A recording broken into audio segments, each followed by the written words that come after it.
nosso último bloco, então. A gente tem agora mais duas aulas. Aula com a doutora Carolina Hunger Mayak Zadek, que vai falar um pouquinho para a gente sobre abordagem nutricional em pré- e pós-operatório da cirurgia bariátrica, desafios e possibilidades. A doutora Carolina é graduada em nutrição pela USP de Ribeirão Preto, tem aprimoramento em nutrição hospitalar pelo Hospital das Clínicas da Faculdade de Medicina de Ribeirão Preto, mestrado em clínica médica pela Faculdade de Medicina também aqui de Ribeirão Preto e nutricionista hoje do Centro de Cirurgia Digestiva e Bariátrica. A gente sabe que é uma classe de pacientes difícil, né, assim, principalmente com relação à absorção de nutrientes, e tem todos os cuidados necessários para ter uma boa qualidade de vida e saúde. E muito obrigado por aceitar o convite, doutora Carolina, é uma honra tê-la aqui. Fique à vontade, o palco é seu. Boa tarde. Obrigada, eu agradeço a Iosen pelo convite. Estou muito feliz de estar aqui hoje, contribuindo um pouquinho com esse assunto, que é um assunto que eu gosto muito. Eu já trabalho nessa área de cirurgia bariátrica já tem mais de 10 anos. E hoje eu vou falar, então, sobre a cirurgia bariátrica, os nossos desafios e possibilidades que a nutrição encontra, né, atendendo os pacientes nesse cenário. Eu estou inserida no Centro de Cirurgia Digestiva e Bariátrica da Universidade de São Paulo, aqui no Hospital das Clínicas. A demanda é principalmente pacientes pelo SUS, né, pelo Sistema Único de Saúde, e também atendo em consultório pacientes de convênios e particulares. A gente sabe hoje que a cirurgia bariátrica é uma forma muito eficaz de induzir e manter a perda de peso a longo prazo de pacientes. Hoje é considerado o nosso padrão ouro no tratamento da obesidade. Atualmente, nós temos já vários medicamentos, né, surgindo em alta, mas o que a gente encontra de fator limitante é um pouco o custo nesses pacientes. Então, a nível SUS, principalmente, a cirurgia bariátrica é o ponto que a gente encontra hoje para tratamento de obesidade. A gente tem também muitas evidências que mostram uma melhora importante das complicações metabólicas que podem, né, estar associadas ao quadro de obesidade. Então, diabetes tipo 2, hipertensão, doenças cardiovasculares, a questão da esteatose, esteatohepatite não alcoólica, até um pouco em relação à lesão renal crônica. E a gente também sabe que, com a perda de peso, com a cirurgia, a gente pode ter uma redução do risco de também várias formas de câncer. Não é toda pessoa com obesidade que pode fazer a cirurgia bariátrica, e isso eu acho importante de deixar claro. Não é em todo o centro que a gente tem as evidências sendo seguidas. No centro que eu estou inserida, né, a gente segue estritamente as indicações da portaria do Ministério da Saúde, e nós temos como indicações para bariátrica pessoas com IMC maior que 40 quilos por metro quadrado, pessoas com IMC maior que 35, com comorbidades associadas relacionadas à questão do excesso de peso, pessoas que têm uma etiologia da obesidade que não seja relacionada a questões endócrinas e pessoas que não tiveram sucesso no tratamento clínico prévio. Então, todo mundo que chega para fazer a cirurgia bariátrica precisa ter tentado perder peso por pelo menos 2 anos antes de fazer a cirurgia. Para ter a cirurgia como, vamos dizer, uma última forma de emagrecimento. Até porque a cirurgia envolve grandes mudanças, né? Não só fisiológicas, mecânicas no organismo, mas também de vida. A gente não pode indicar a bariátrica para pessoas que talvez não estejam preparadas a terem toda essa organização nova, né? Porque senão a gente gera outros riscos, que eu vou falar também aqui. Os nossos principais objetivos antes da cirurgia, no pré-operatório, são incorporar mudanças alimentares e de comportamento, né, na vida dessas pessoas, e também pensar na alimentação em si, uma forma de organizar a alimentação antes da cirurgia para que o pós-operatório seja uma continuação, uma fase tranquila. Eu não perguntei, aqui tem muitos nutricionistas? Sim? Alguém trabalha com bariátrica? Tá, legal. E aí, tem a questão também da perda de peso antes da cirurgia.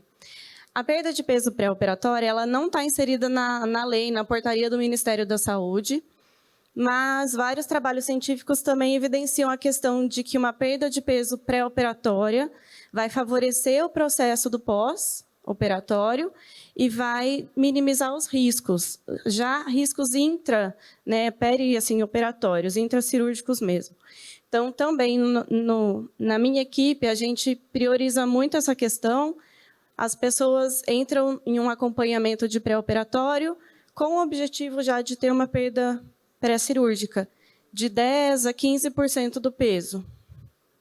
E até assim, é um pouco curioso, porque muitas pessoas perguntam, não, e falam, bom, eu tenho dificuldade de perder peso até agora e eu chego aqui para fazer cirurgia e vocês me falam que eu preciso perder peso. Né? E é uma questão que é entendível, né? É super válida, mas a gente consegue, só com as orientações da bariátrica, ir contornando e atingindo os objetivos. Né? A grande maioria das pessoas que nos procuram fazem a cirurgia. Bom, a gente também sabe que antes da cirurgia, se o estado nutricional da pessoa não está adequado, a gente vai ter um risco elevadíssimo de problemas lá na frente, depois da cirurgia. E é legal acompanhar, avaliar, fazer uma avaliação adequada antes da cirurgia, para que a gente já identifique e corrija as deficiências nutricionais, vitamínicas, que podem existir, né, nesse grupo de pessoas. A Sociedade Americana de Cirurgia Metabólica e Bariátrica sugere a avaliação dessas vitaminas já antes da cirurgia. Então, vitaminas B1, B12, vitaminas lipossolúveis, ácido fólico, ferro, cálcio e cobre. Então, são algumas das sugestões para acompanhar já desde antes. E tem alguns trabalhos que já mostram também que existem realmente deficiências antes já da cirurgia. Então, nesse grupo, a gente viu uma deficiência de vitamina A em 7% das pessoas, vitamina B12, vitamina D e zinco foi bastante prevalente, o ferro, selênio, folato. Então, também a gente veio ver que existe sim a possibilidade de já haver uma deficiência mesmo antes dessa alteração toda da cirurgia que eu vou mostrar. E esse outro trabalho que também foi feito lá no nosso centro, com os pacientes que a gente acompanha, também uma evidência de deficiência de vitamina A, vitamina C, beta-caroteno, B12, ácido fólico, ferro, zinco, magnésio, cobre e até albumina e proteínas totais, alguns pacientes já apresentaram. Além dessa questão de vitaminas, a gente também vai olhar para outros fatores mais abrangentes, né, do cenário dessas pessoas. Então, a gente vai sempre avaliar histórico médico, quais comorbidades essa pessoa tem, se tem, né?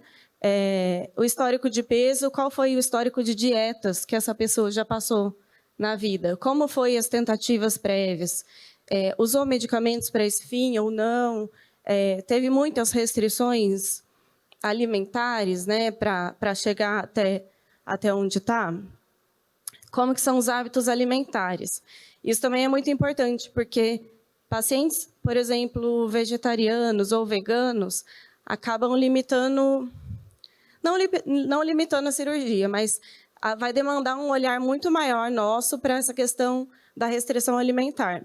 Né? Então, Eu nunca acompanhei nenhum paciente vegano, por exemplo, e eu não indicaria. Desculpa, não indicaria cirurgia para pacientes veganos estritamente, pela limitação de consumo mesmo, né? Principalmente proteico, talvez. Isso é muito discutível, tá, gente? É uma questão minha. Dá para manejar, mas é um paciente que precisa ter um acompanhamento bem próximo e eterno, vamos dizer assim. E a gente sabe que na prática muitas vezes não acontece. Tenho uma paciente vegetariana que teve ótimos resultados, mas também com uma suplementação bem maior do que a que é feita habitualmente. A gente também acompanha a questão de transtornos alimentares. No nosso centro tem uma equipe de psicologia e psiquiatria que também acompanha e avalia os pacientes junto com a gente, principalmente com relação a transtorno de compulsão alimentar, depressão e ansiedade, que a gente sabe que são quadros também bem presentes nesse grupo de pessoas. E, muitas vezes, a demanda nutricional muda um pouco nesses casos. Antropometria, básico da nutrição, né? Mas a gente acompanha peso, IMC, algumas circunferências também antropométricas. A saúde bucal é interessante, porque não é sempre que ela é vista, mas ela merece atenção. Meu mestrado foi um pouco nessa área, então puxo um pouco a sardinha para o meu lado. Eu avaliei força e eficiência mastigatória de pacientes pré e pós-bariátrica. E a gente vê um risco de perdas de dentes pós-operatório, caso já exista essa facilidade, né? Vamos dizer assim, pacientes que já têm essa questão podem ter esse quadro piorado depois da cirurgia. E é interessante a gente avaliar, porque depois da cirurgia, como eu vou mostrar, na transição de consistência alimentar, a gente às vezes precisa ajustar, né, uma coisinha ou outra. E a gente também conversa muito e avalia a questão de conhecimentos e expectativas para a cirurgia. É sempre interessante que todas as pessoas que cheguem, né, que chegam para a gente, saibam o que vai acontecer com elas, como que vai ser o caminho e se as expectativas dessas pessoas são reais, para a gente não ter grandes frustrações e consequente perda de acompanhamento lá no pós-operatório. Com relação às técnicas cirúrgicas, eu trouxe aqui as duas que são mais feitas hoje em dia, no mundo e no Brasil. A gastrectomia vertical, é essa aqui do lado esquerdo de vocês, é uma técnica que a gente fala restritiva. Ela tem alteração só do estômago. Então, o estômago ele é recortado e grampeado na vertical, chamada também de sleeve, que significa manga, né? Como se fosse uma manga de camisa. O estômago passa a ter de 100 a 120 ml no pós-operatório, e aquela porção exclusa ali do estômago ela vai ser retirada do organismo. Lá no bypass gástrico, que é a técnica mais feita no Brasil hoje em dia, o sleeve é muito feito nos Estados Unidos e o bypass é a mais feita no Brasil. Acho que o Brasil é o que mais faz bypass. O que acontece? A gente tem tanta restrição de volume do estômago, o estômago passa a ter um pouch de 30 a 50 ml, e tem, além disso, um desvio do trânsito intestinal. Então, essa porção do estômago, que é o estômago excluso, que a gente fala, não recebe mais alimento, certo? Porque o alimento não vai mais passar por aqui. E a primeira porção do intestino, que é o duodeno, também não recebe mais alimento. Então, a absorção dos nutrientes vai ficar totalmente diferente do que era antes. Eu tenho na verdade, o estômago excluso, ele continua no organismo, vai continuar produzindo suco gástrico, enzimas, enfim, e a vesícula biliar também acaba liberando as enzimas, só que as enzimas digestórias elas só vão encontrar o alimento numa porção bem tardia. Então, o alimento ele chega pelo esôfago, passa pelo pouch gástrico, desce pelo jejuno e só começa a ter uma digestão mais eficiente mesmo lá distal. Então, o que acontece é que a pessoa passa a comer bem menos e absorver menos vitaminas e nutrientes em geral.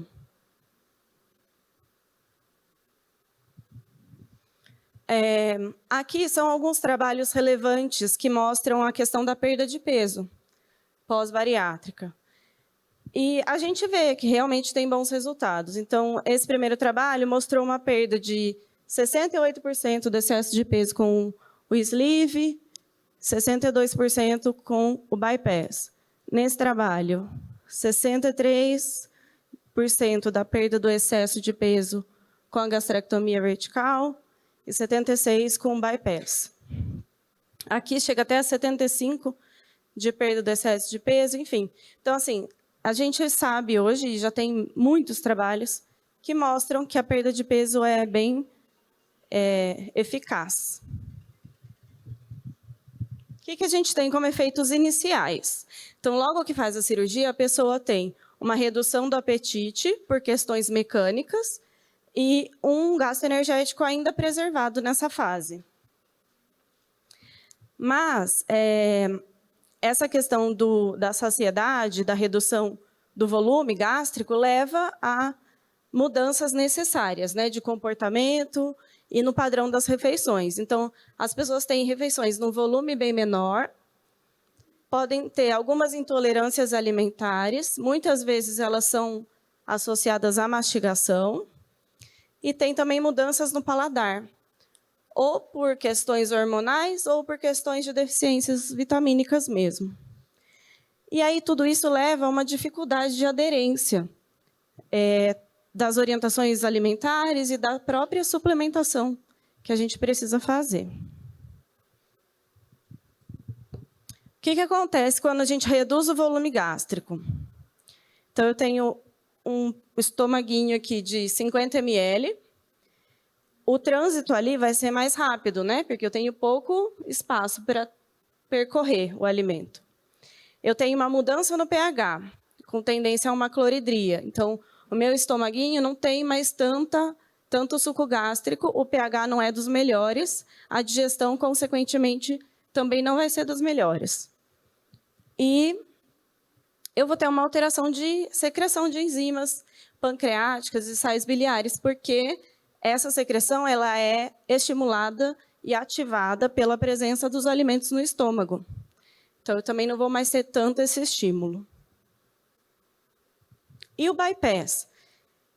Com o bypass, a gente tem uma mistura do quimo alimentar com as enzimas bem prejudicada, porque a gente já não tem mais tanto intestino disponível para ter uma mistura boa. Posso ter uma tendência a vômitos e diarreia.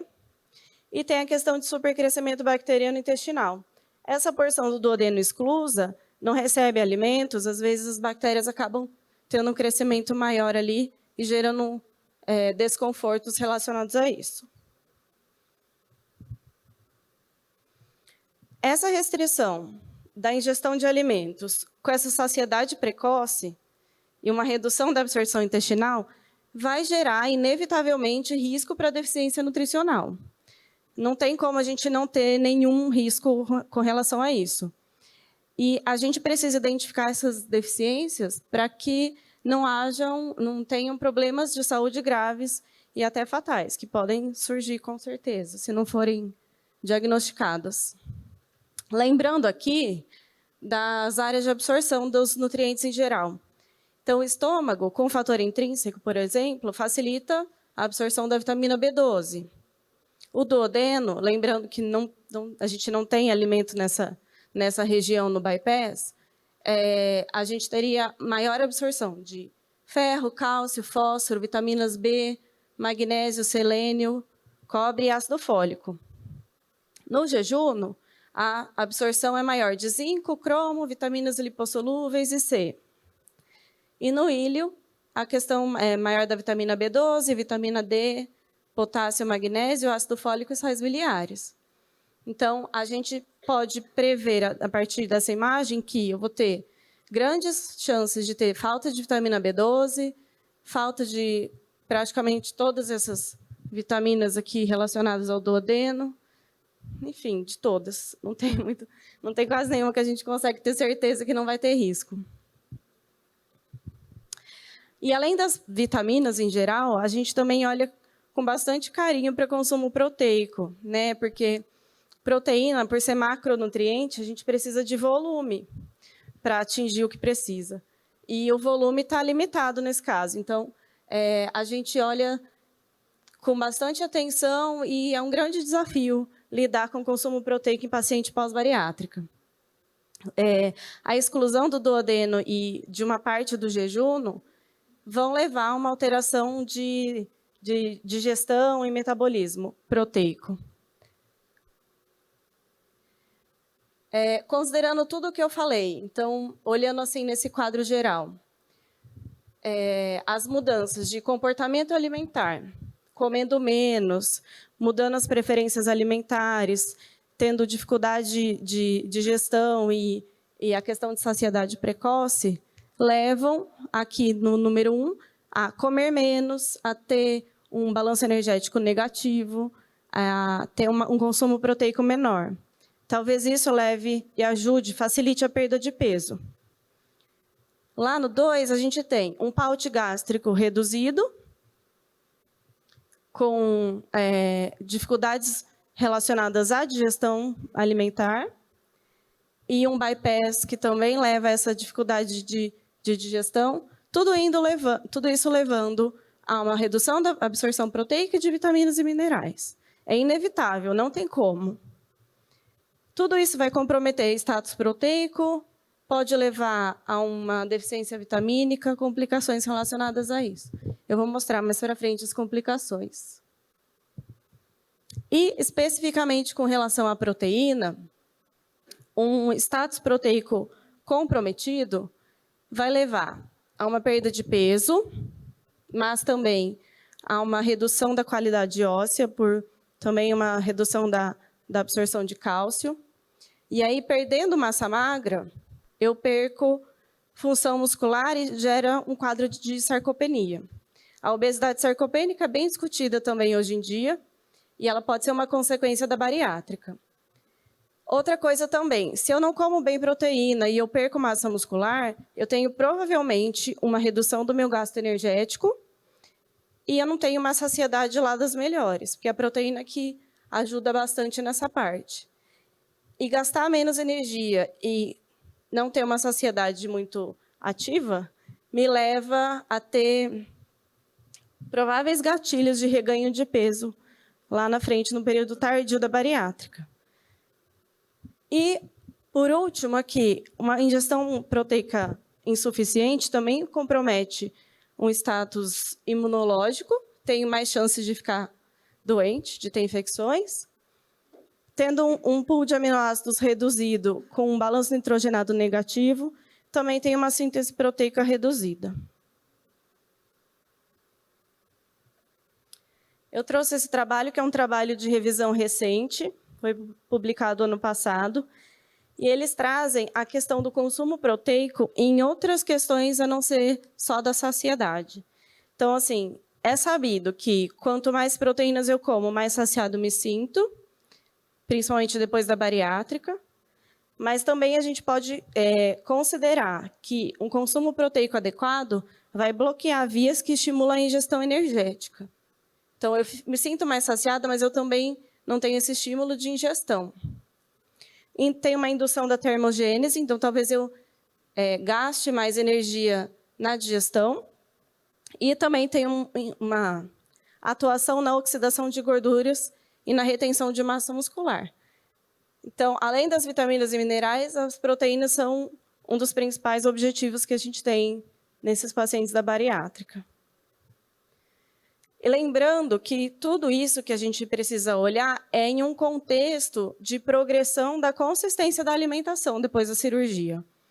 Então, para os nutricionistas, o maior desafio é atender necessidades nutricionais com um baixo consumo alimentar.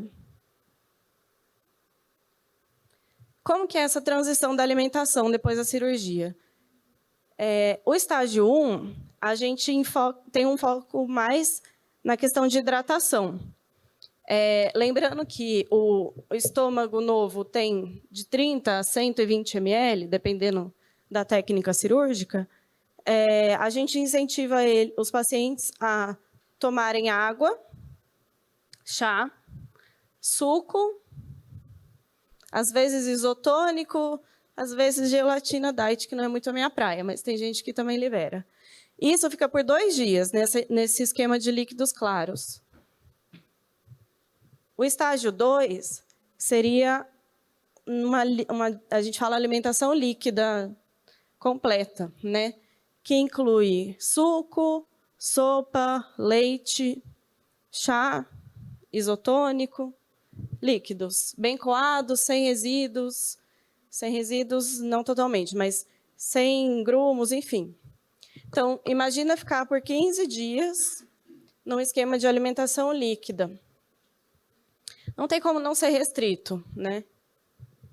No estágio 3, é uma alimentação em consistência pastosa. A quantidade é metade disso, mas é mais para ter ideia da consistência. Fica do 15º ao 30º dia depois da cirurgia na consistência pastosa. Em seguida, é a alimentação que a gente fala branda e sólida, de 6 a 8 semanas de pós-operatório. E aí, o nosso protocolo do Centro de Cirurgia de Bariátrica do HC, a gente usa líquidos claros por 2 dias, líquida até o 15º dia, a pastosa dos 15 aos 30 dias de pós, a branda dos 31 aos 37 dias de pós e a sólida do 38º dia em diante. Certo? Menos a primeira fase de líquidos claros, as outras fases, a gente tem uma oferta de 1.200 calorias, que é a recomendação geral, e de 60 a 90 gramas de proteína.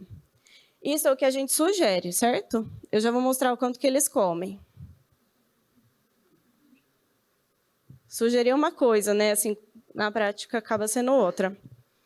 Sempre tem um incentivo de comer de forma consciente, comer com atenção, mastigando bem os alimentos, comendo devagar. Então, aqueles 50 ml da fase líquida, eles precisam tomar durante meia hora. Vocês já se viram numa situação assim, de tomar bem devagarzinho mesmo? Porque a intenção é não dilatar o paute gástrico, não ter risco de romper grampos e surgir um quadro de fístula, de deiscência, de pontos, enfim. Então, precisa ser de uma forma bem lenta e controlada. A gente sugere também a questão da sacarose para evitar sinais e sintomas de síndrome de dumping, que é um mal-estar que pode acontecer, que está associado ao consumo de sacarose, de alimentos mais hiperosmolares. E a questão de bebidas gaseificadas e alcoólicas, que a gente também não sugere até o 6º mês de pós-operatório. Aqui eu trouxe um trabalho que mostrou a evolução antropométrica e de consumo alimentar de pacientes acompanhados lá no nosso centro. Aqui tem a avaliação pré-operatória, nessa coluna, aí 1 mês, 3 meses, 6 e 12 meses, até 12 meses depois da cirurgia. Comparando o pré-operatório com 12 meses de pós, a média foi um peso de 140 para 90 quilos. Uma perda, então, de 35% do peso. O IMC foi de 52 para quase 33. Então, saiu de uma obesidade grau 3 para um quadro de obesidade grau 1. A massa magra não teve uma perda muito grande, não foi nem relevante estatisticamente, foi de 64 para 60. E a massa gorda, sim, de 73 quilos para 30. Então, antropometricamente, a gente vê uma evolução boa. E com relação a consumo, eu não sei para vocês, mas eu, como nutricionista, eu fico de cabelo em pé. Mas não tem o que a gente fazer. A gente teve, antes da cirurgia, um consumo alimentar de 2.300 calorias, 117 gramas de proteína. A gente pode olhar também aqui para ferro, fibra, ferro 18 gramas, fibra 16. Lá, depois de um ano da cirurgia, chegamos em 1.000 calorias, com 46 gramas de proteína, 6,5 de ferro, 9 de fibra. Só que a gente passou por esse período aqui, ó. De 1 aos 3 meses, o consumo foi de 700 calorias. De proteína, foi 37 gramas, que é muito pouco, né? Imaginem uma pessoa com IMC de 40, comendo 40 gramas de proteína. É muito pouco.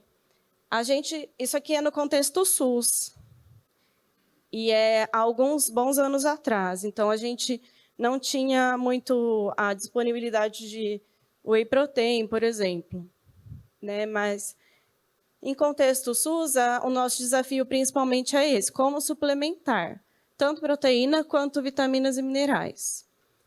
Em convênio particular é ótimo, a gente consegue com mais facilidade.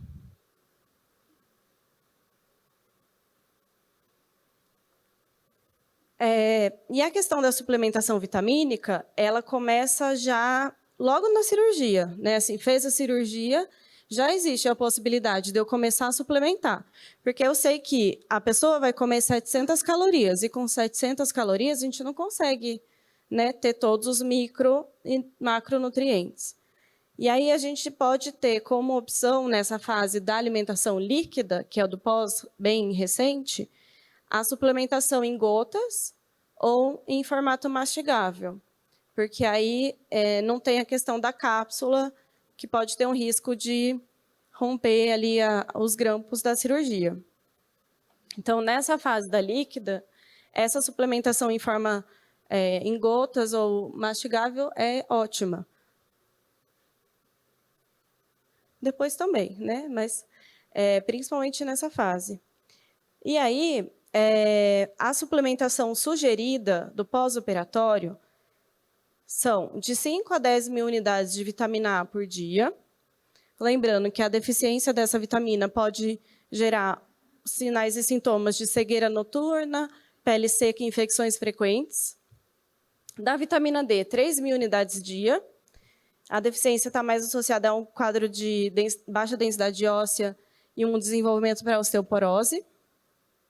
A vitamina E, de 15 miligramas ou 22 unidades dia, que pode gerar quadro de dormência, formigamento, dificuldade de equilíbrio e confusão mental, no caso da hipovitaminose E. A vitamina B1, a sugestão é uma suplementação de mais de 12 miligramas por dia, mas de preferência que chegue até 100 miligramas por dia.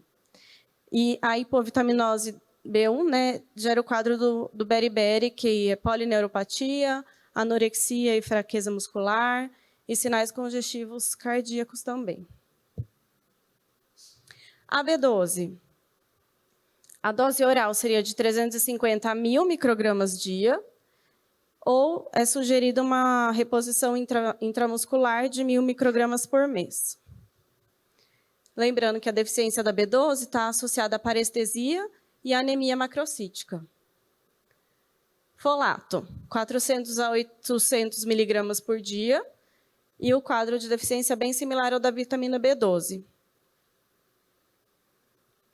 Ferro, a gente precisa suplementar 60 miligramas dia, e a deficiência pode gerar um quadro de palidez, letargia, anemia, até desejo por alimentos não muito convencionais. Aí tem o desejo por gelo, mas a gente já teve pacientes com vontade de comer tijolo, por exemplo. E, deixa eu complementar, o zinco é de 11 a 22 miligramas por dia. A deficiência gera um quadro de cicatrização alterada de ferida. Então, imagina um paciente que acabou de fazer uma cirurgia, que é uma cirurgia grande, e tem uma deficiência de zinco, pode gerar um quadro até de fístula. Tem comprometimento de paladar. Também já tivemos vários pacientes com um paladar que fala com gosto metálico e foi ver que estava associado à deficiência de zinco. Perda de apetite, queda de cabelos. Queda de cabelos é a principal queixa das mulheres no pós-operatório. né, que pode estar muito associada com a deficiência de vitaminas, mas também é de proteínas. Cobre de 1 a 2 miligramas, e quando a gente tem deficiência de cobre, gera um quadro de formigamento, perda de sensibilidades nos pés e mãos, falta de coordenação. A gente também já teve pacientes com quadro neurológico importante, né? Perda na capacidade de andar, deambulação alterada, isso tudo por conta de deficiência vitamínica. Selênio deve ser suplementado com mais de 100 microgramas por dia, e o cálcio de 1.200 a 1.500 miligramas a dia. Lembrando que o cálcio também está associado a um desenvolvimento de osteoporose no quadro de deficiência. Todas essas vitaminas a gente não consegue via oral, né, assim, até pela dosagem e pela possibilidade de consumo. Então, como eu falei, com 700 calorias, a gente não consegue nem metade do que é necessário. Então, a suplementação vitamínica ela vai ser primordial no pós-operatório da bariátrica e é por tempo indeterminado. Quem faz a cirurgia precisa estar ciente e se propor a fazer a reposição vitamínica pelo resto da vida. Pelo protocolo nosso, do nosso centro, a gente usa um polivitamínico completo, que eu queria muito um líquido, todos os dias.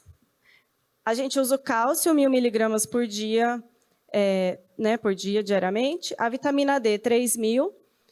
E vitaminas do complexo B, a reposição é feita intramuscular a cada 3 meses.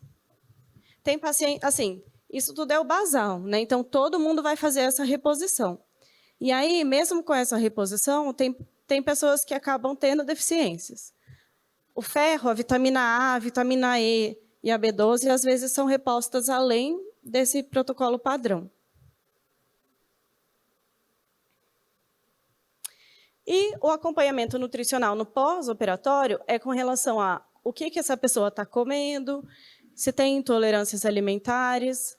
É muito comum intolerância a alimentos proteicos, infelizmente, a coisas mais fibrosas. A gente acaba precisando manejar essa questão de intolerâncias. Os exames bioquímicos, a antropometria e a composição corporal. A gente usa o exame de bioimpedância elétrica para ver composição corporal na evolução do pós-operatório e a qualidade de vida, né? Que a qualidade de vida é algo que é trazido com muita frequência no pós-operatório com relação à facilidade de mudanças na vida social, na vida profissional, relações interpessoais, enfim.